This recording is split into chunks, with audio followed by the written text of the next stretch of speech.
Okay, so today's unit is computing research methods. The learners will develop an understanding of different computer-based research methods. They will plan their own research and carry out a research project based on an area of interest to them within a computer science.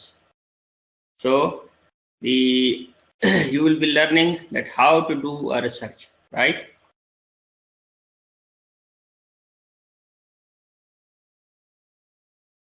You can hear. Can you hear Abidya?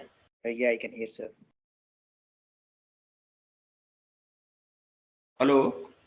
Yeah, I can hear you, sir. Okay, that's fine. So the learning outcomes today we will discuss is number one, understand the computer-based research techniques, and number two is be able to plan a computer-based research project on a topic within the computer science. So let me start with the first learning outcome, and after the break in the next session we will start the second learning outcome. So let us see what is the research.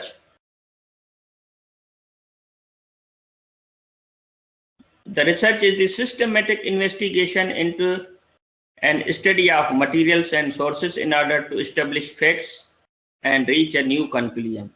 So whenever you are systematically investigating, studying any material or source of information, so that you should be able to establish any fact or identify any fact or prove any fact and come to some conclusion that what is the fact about is basically a kind of one definition of the research. Normally there is no any agreed upon definition of the research, but there are many things that describe the research, like the systematic rigorous investigation of a situation or a problem in order to generate a new knowledge or validate existing knowledge. So there are many more definitions as well. So the main purpose is to investigate a systematic investigation of a study of a material in order to understand its facts as well as to come up with ideas, new ideas.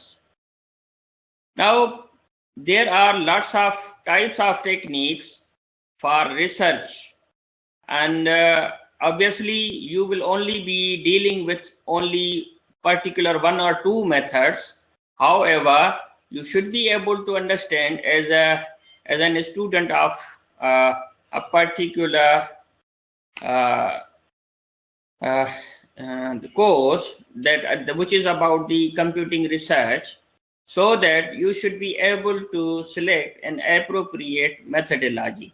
So as a course, there are certain types of research such as desk research, ethnography, focus groups, interviews, online communities, mobile research surveys.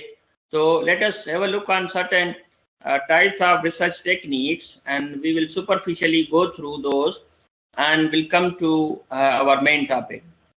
So applied research, it refers to the scientific study and research that seeks to solve practical problems. Applied research is used to find solutions to everyday problems, cure illness, and develop innovative technologies rather than to acquire a knowledge for knowledge sake. For example, improve agriculture, crop production, treat or cure a specific disease, improve the energy efficiency of homes, offices, or modes of transportation. So simply, the research could be done without giving any benefit or solution to any particular area or subject, while whenever you are directly dealing with and applying your research in order to improve something, to handle something, is basically called the applied research. So whenever, for example, if you have a theory and you want to apply the theory into a particular kind of practical field, becomes basically the applied research. For example, if you have a computer science research based on certain theoretical concepts, and based on those theoretical concepts you want to apply, such as for example in medical science. So in medical science, your computational power could be applied in order to interpret any medical phenomena. It is also a kind of applied research.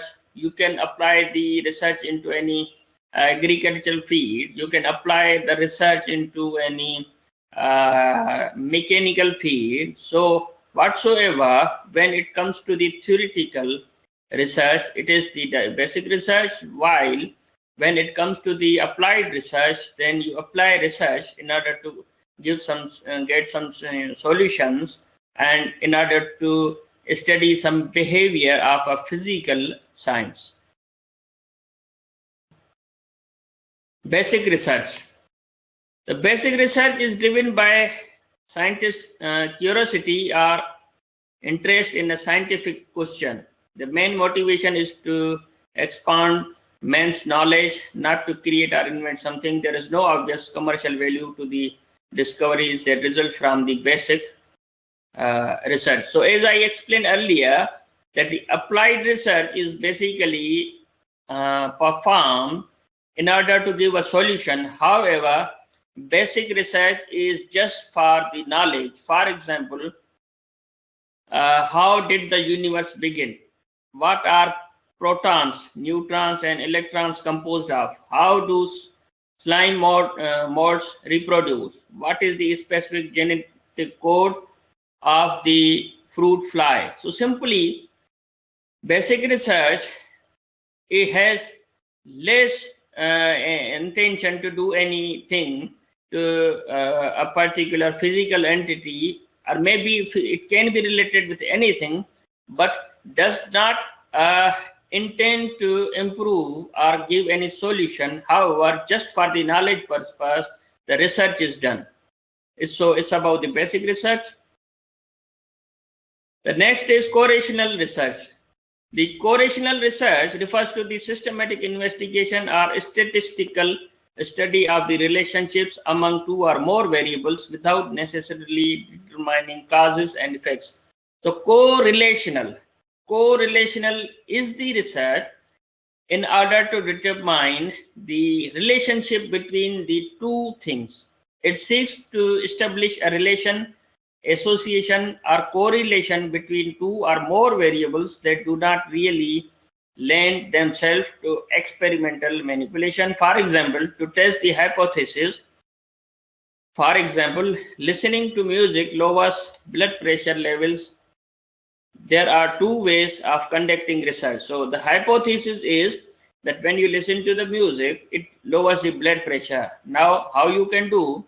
You can do by experiment, or you can do by survey. If you want to do the experiment, then group samples and make one group listen to the music and then compare the BP levels. So you can check it whether it really helps and it really works in the way that whenever the people listen to the music, and you want to know that really if the music is lowering their BP level or not. However, the other way is survey.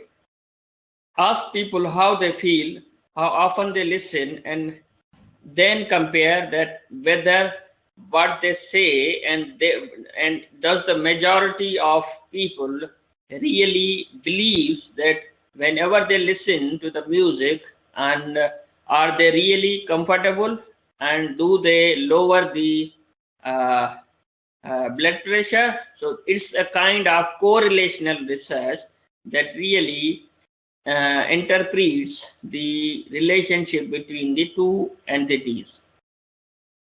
Correlation has advantages and disadvantages. Correlation advantages can collect much information from many subjects at one time, can study a wide range of variables and their interrelations. Some disadvantages: correlation does not indicate causes and effects problems with self-report methods. So the correlation in simple is the relationship between two things. You do A and then you expect B. If you do C, then you expect C. So it's a kind of relationship research. Next is descriptive research. Refers to the research that provides an accurate portrayal of the characteristics of a particular individual, situation, or group. Descriptive research, also known as statistical research.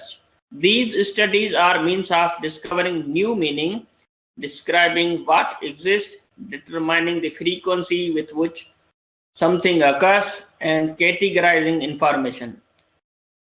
The descriptive research, in short, deals with everything that can be counted and studied. The descriptive research is related with any countable and being studied, which has an impact of lives of people it deals with. For example, finding the most frequent disease that affects the children of a town. So this study, for example, is dealing with a count, and it is a survey, a kind of information about the study, which is dealing with people. So which disease is basically affecting the people in the town. The readers of the research will know what to do to prevent that disease. Thus, more people will live a healthy life. So, in the descriptive research, you are concerned about the counting and any particular study and its effect on people. So, that's the descriptive study.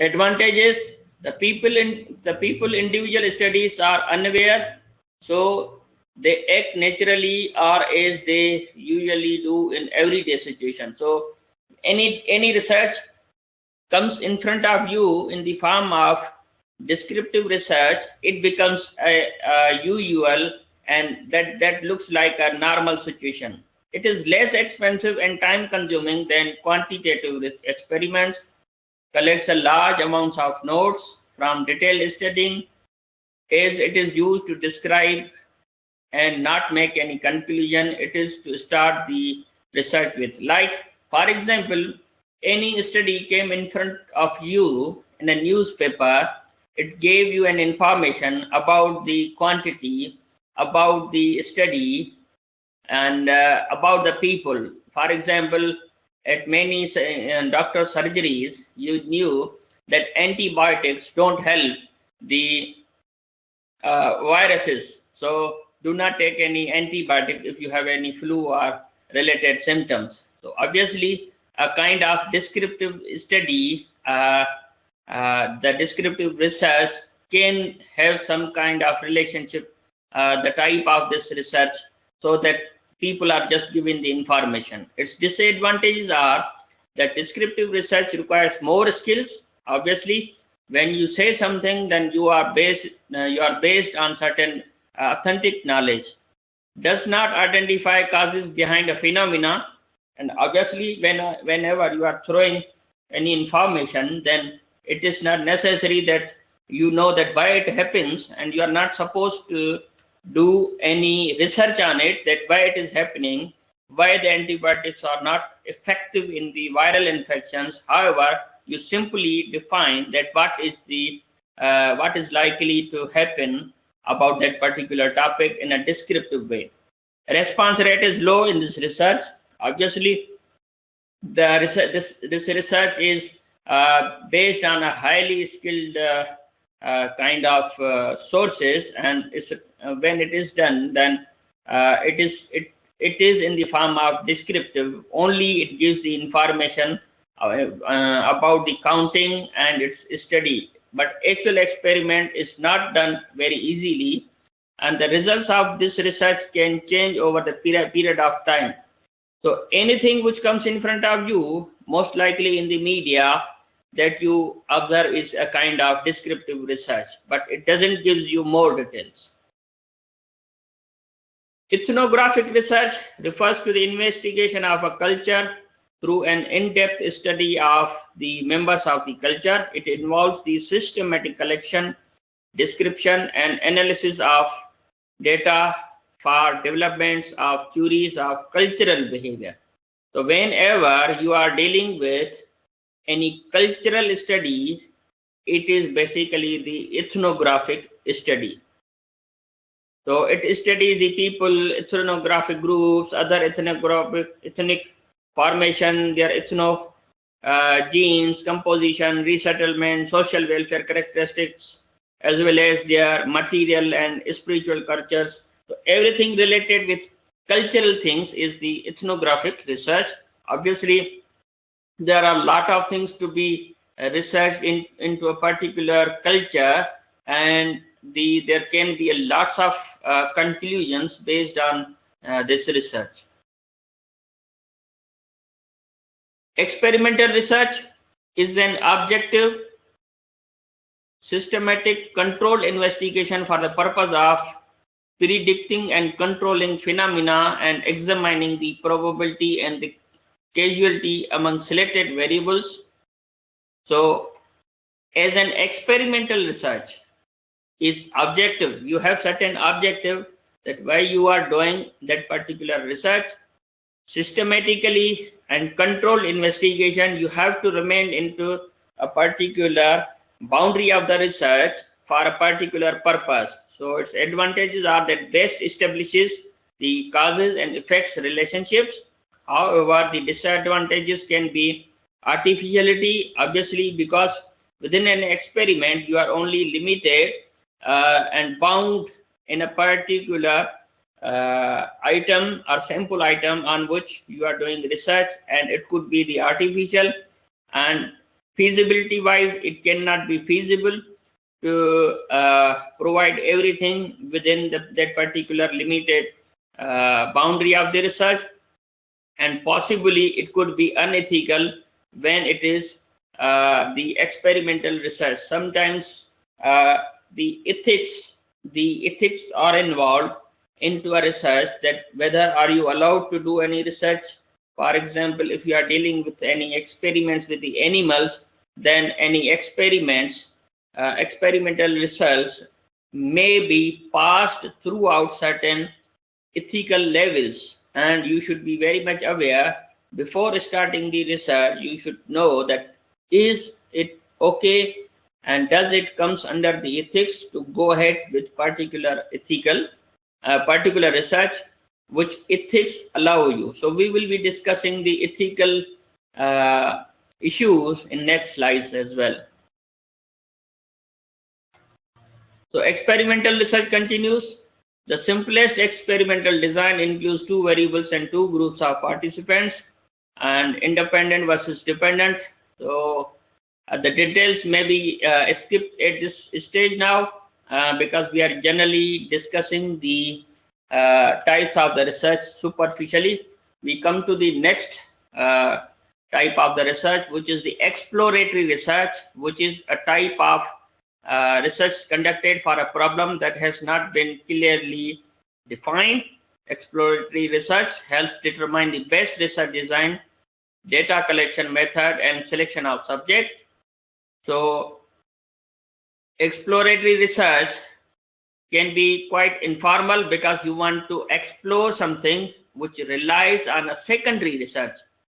So possibly when you want to explore something, then it is not necessary that you explore everything by yourself, but you can rely on a secondary research. It means if somebody has already done a research on a particular topic, then you can rely on their research. So anything, whenever you are referring any research which has already been done, then it is basically the secondary research, such as reviewing available all literature or data, or qualitative approaches such as informal discussions with consumers, employees, management, or competitors, or more formal approaches through in-depth interviews, focus groups, productive methods, case studies, or pilot studies. So Exploratory research is basically the research of a phenomena where you want to explore, and obviously the things which have to be explored can be further explored from the existing research, and then you can comment on. So this is a kind of research which is known as the exploratory research. Ground theory research is a research approach designed to discover what problems existing in a given social environment and how persons involved handle them. It involves formulation, testing, reformulation of propositions until a theory is developed.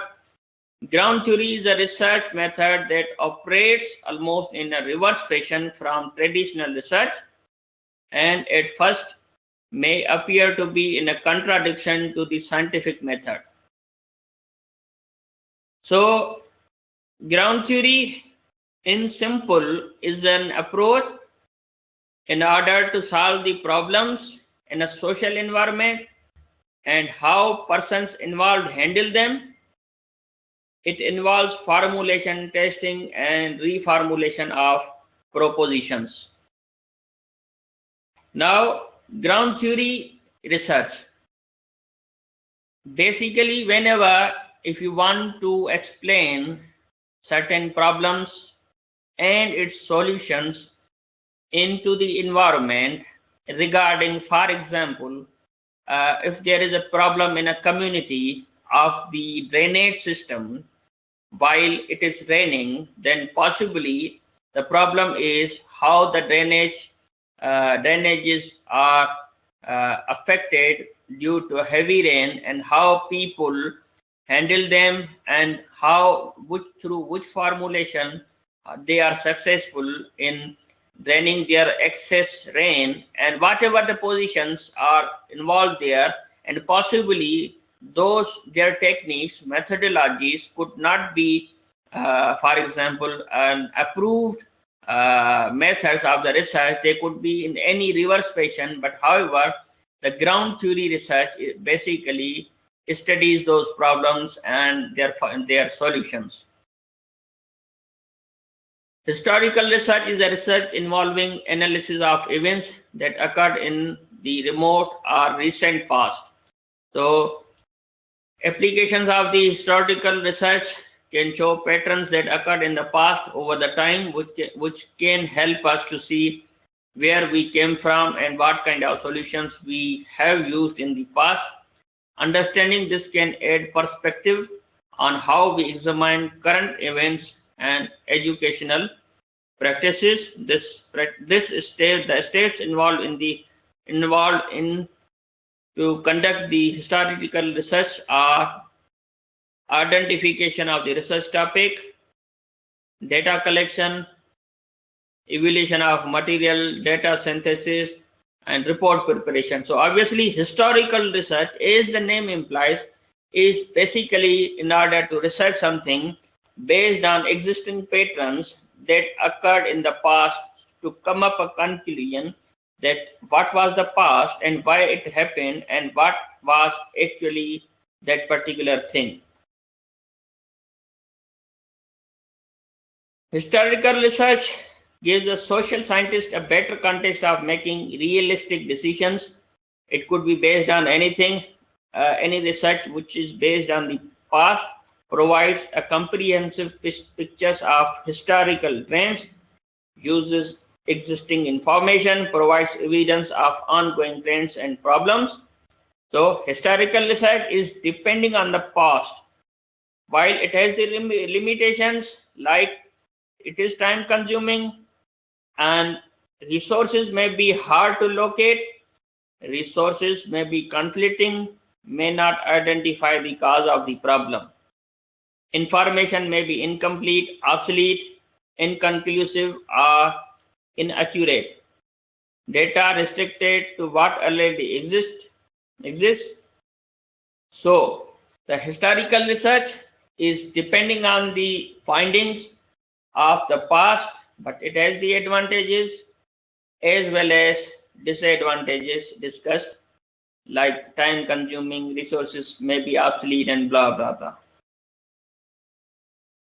Phenomenological research is an inductive descriptive research approach developed from phenomenological philosophy.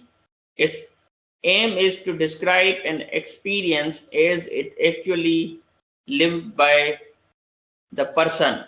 Phenomenology is concerned with the study of experience from the perspective of individual, bracketing taken for granted assumptions and usual ways of perceiving. They are based in a paradigm of personal knowledge and subjectivity and emphasizes the importance of personal perspective interpretation. So, the phenomena that how a particular person thinks, perceives, behaves in order to study a particular phenomena related something regarding any people, an individual to be studied is basically the phenomenological research. So, whenever you want to study an understanding of a particular phenomena related with a particular any particular individual or individuals, then you do basically the phenomenological research.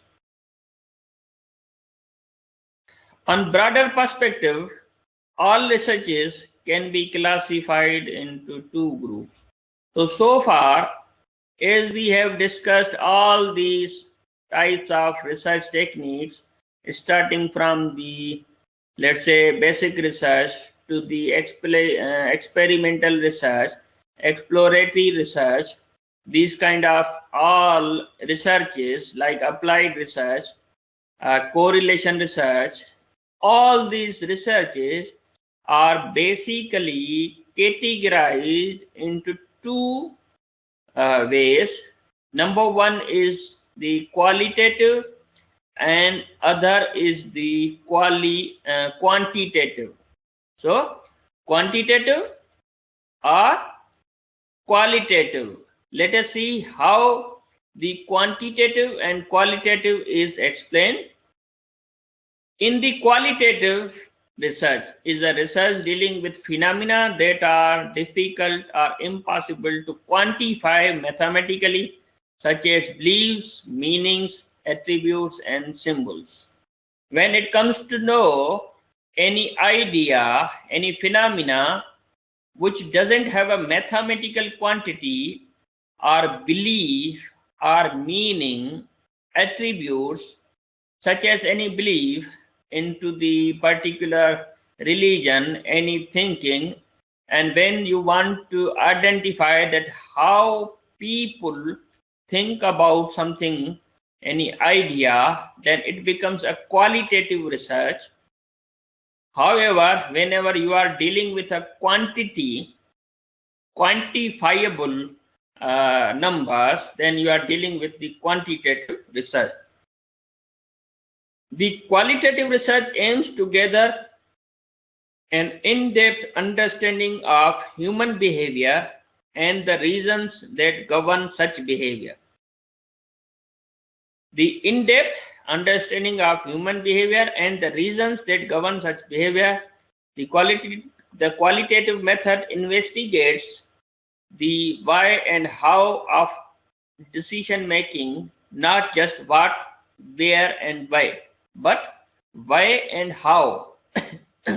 So it is when you say that why, then it doesn't gives you a quantity that but it gives you a qualitative idea that why the reason is qualitative.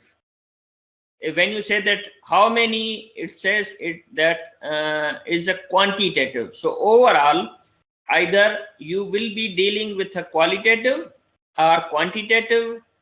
The most of the social sciences or applied researches could be the qualitative.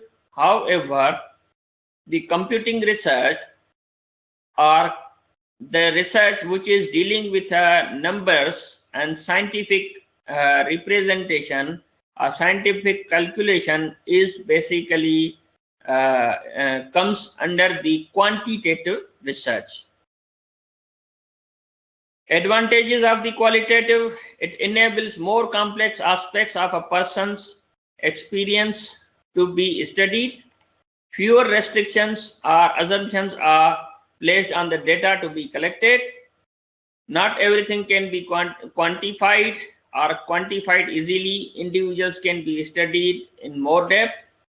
Good for exploratory research and hypothesis generation. The participants are able to provide data in their own words and in their own way. While disadvantages, it is more difficult to determine the validity and reliability of linguistic data. Now, the disadvantage of the qualitative is that validity and reliability of the linguistic data means the language or the phenomena they are talking about, it is very difficult to validate. Whatever they are saying, it comes under their qualitative idea, qualitative interpretations. However, their reliability is difficult to prove. There is more subjectivity involved in analyzing the data. So, if you want to analyze the data, why the data is that particular in direction, then you need a more subjective information.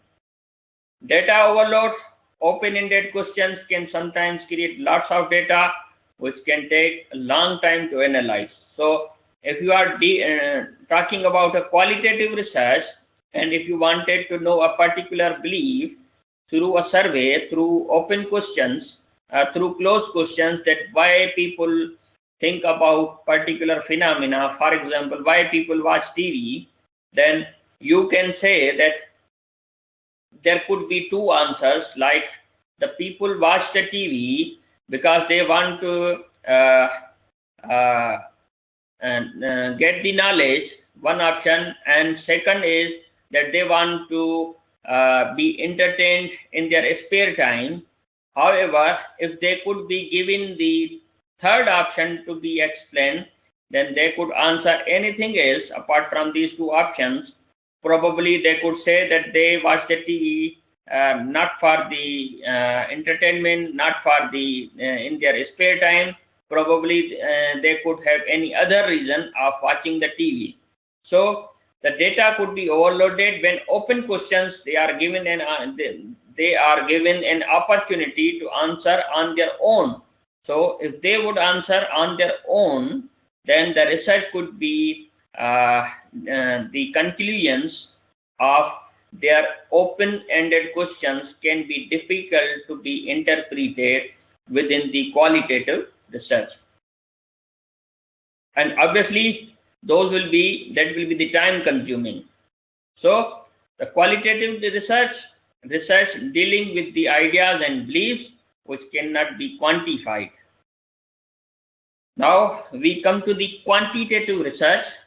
It refers to the systematic empirical investigation of any phenomena via statistical, mathematical, or computational techniques. The objective of quantitative research is to develop and employ mathematical models, theories, and hypotheses pertaining to a phenomena. So, whenever it is the empirical investigation of a phenomena using mathematical or computational techniques, using statistical knowledge. Statistical knowledge is basically the knowledge which is coming through the certain statistics, like any repetitive relationship between the data through certain statistics. So it is the quantitative research. The quantitative research is generally made using scientific methods, which can be the generation of a model, theory, or hypothesis. You will be performing the research using certain model, theory, or hypothesis. the development of instruments and the methods of the measurement. You will be doing the research under certain methods and measurements. Experimental control and manipulation of the variables will be involved. That how you will be how your experimental will be controlled, and using which variables your research will be controlled into a particular domain of research, the boundary of the research. It gives you a collection of empirical data. The empirical data is basically the data which is given to you through certain processes and through certain order of the data by going through certain series of the data. You have some empirical and statistical data when you are dealing with the quantitative. Modeling and analysis of the data will be available because you will have lots of data in a quantifiable amount, and evaluation of the results will also be included, that whether the results are being evaluated, are easy to evaluate or not. Hence, the quantitative research involves the evaluation. You can easily evaluate, you can assess the result, whether the outcomes are evaluatable or not, or accessible or not. So the research, the quantitative research is basically the research dealing with a computer science. Most of the time, if you are doing the pure computer science research. However, if you want to include the both of the research types, like a quantitative as well as the quantitative research, you can do into your project as well. Now, the advantages and disadvantages of the quantitative research. Like the quantitative research allows the researchers to measure and analyze the data. However, in the qualitative research, you cannot measure the beliefs. You can only know that why and how. However, how many times these terms are not involved in the qualitative. However, in the quantitative research allows you to measure and analyze the data.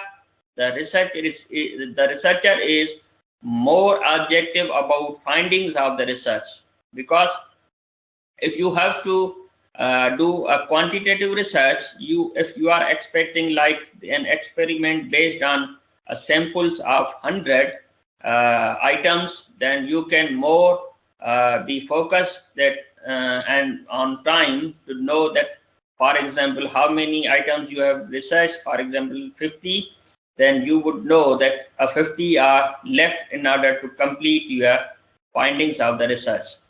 The quantitative research can be used to test a hypothesis in experiments because of its ability to measure the data using statistics. For example, if you say that painkillers or the paracetamols, they reduce about 50% of the type of the headaches in 1 hour. So if you do any test on 100 people, and if you give a paracetamol to 100 people, and if you knew that out of 100 about 50 to 60 people got a relief, then you are basically dealing with a quantity, and they would know that yes, this theory is 100% correct, that 50% people get a relief within 1 hour. So you are dealing with a kind of a quantitative conclusions. The disadvantages. The main disadvantage of quantitative research is the context of the study or experiment is ignored.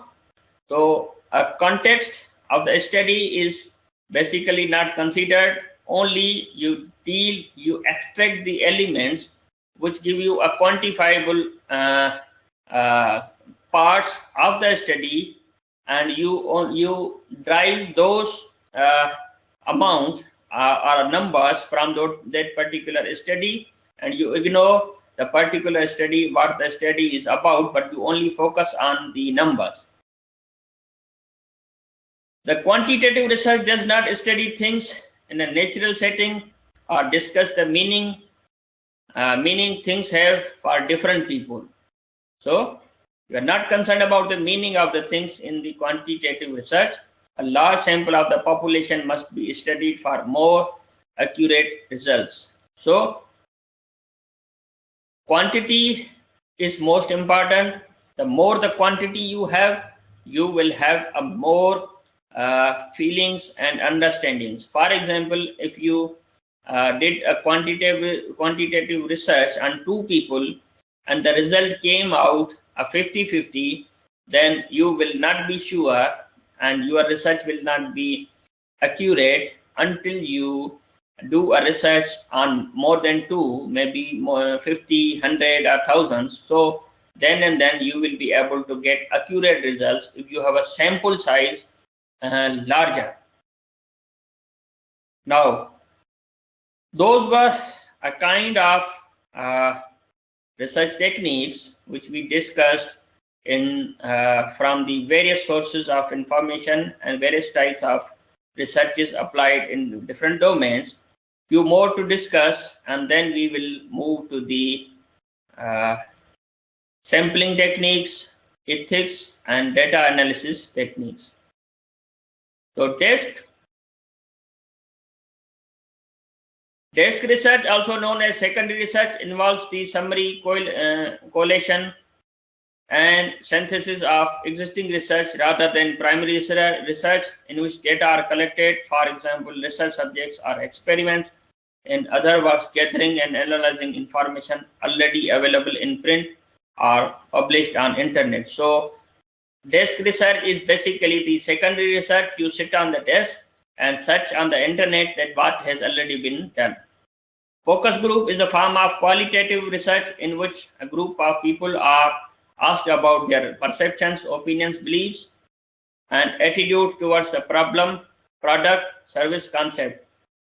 So advertising idea or packaging. So focus groups is a kind of also research which deals, you inquire from the group of people by interviewing, getting some information, researching people.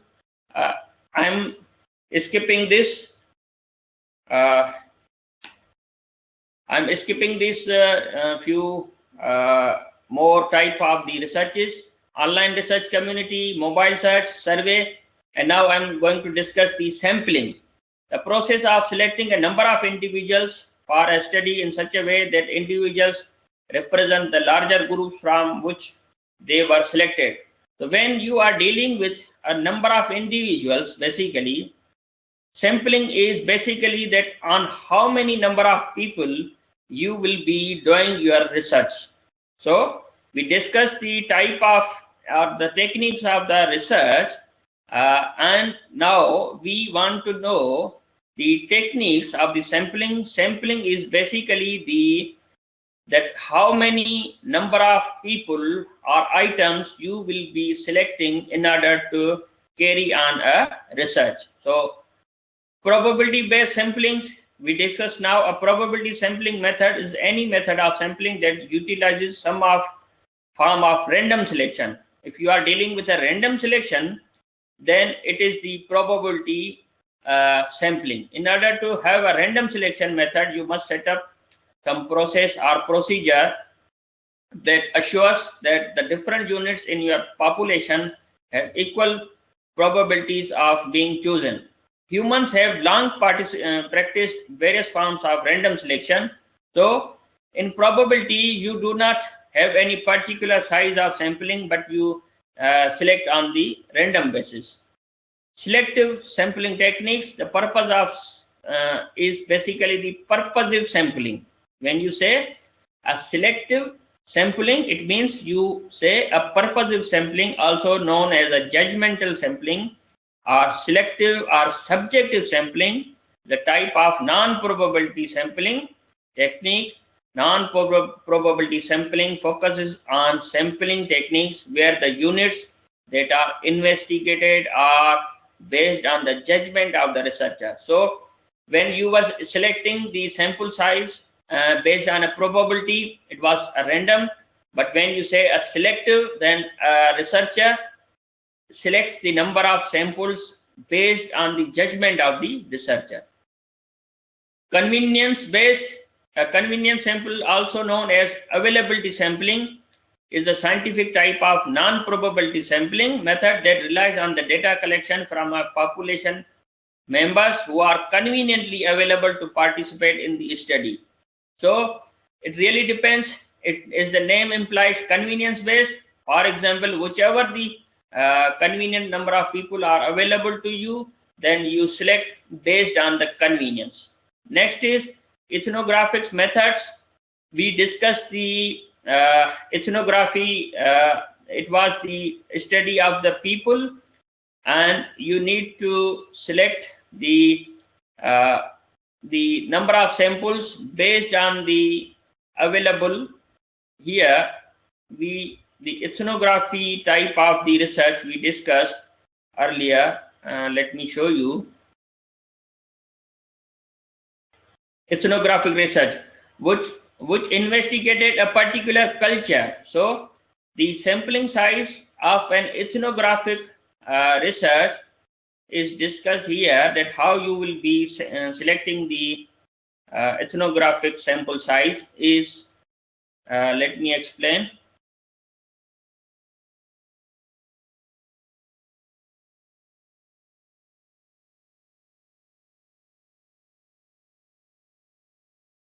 So ethnographic methods involved in the sampling techniques. There are 4 types of data collection using ethnographic research. One is the research type, and the other is the data collection. Participant and non-participant observation. If the participation and non-participation observation is involved, then watching or being part of social context.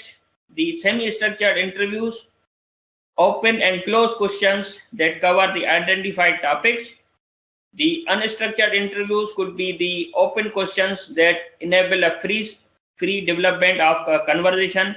Collected material, anything from artifacts to letters or books or reports. So basically, whatever the type of the research within the ethnographic method is, you select the type of data collection accordingly. So the more you can study about the ethnographic research methods here, and you can know that how the ethnographic data collection can be done, and how the selection of the sample size would be more appropriate.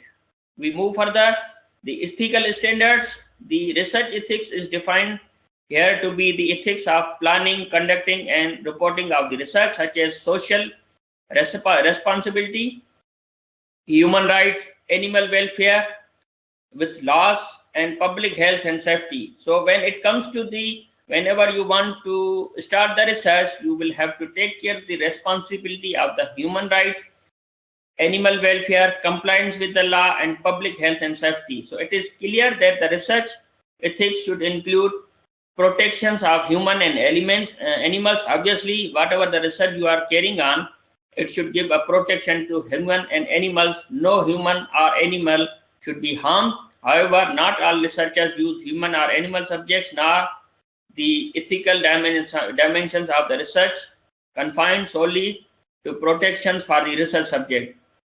So other challenges are rooted in many dimensions of the research, like collection, use, or interpretations of the research data. Obviously, you will have lots of problems in organizing and collecting the data. You will have lots of ethical issues, and you will have lots of problems while dealing with the research. Certain ethical principles are that you should be beneficent to do good, non-malfeasance to do any harm to anyone else, respect for autonomy. It should be fairness, truthfulness, and justice. So whenever you are dealing with the ethics, you should have certain principles of the ethics that you should do for good. You should not harm anyone. You should respect the independence. You should deal with fairness, truthfulness, and justice.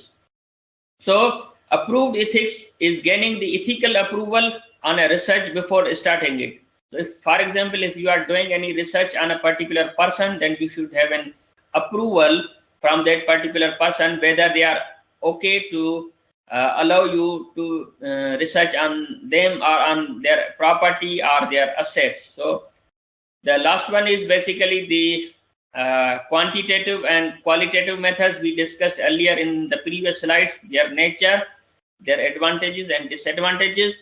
The next is the data analysis tools.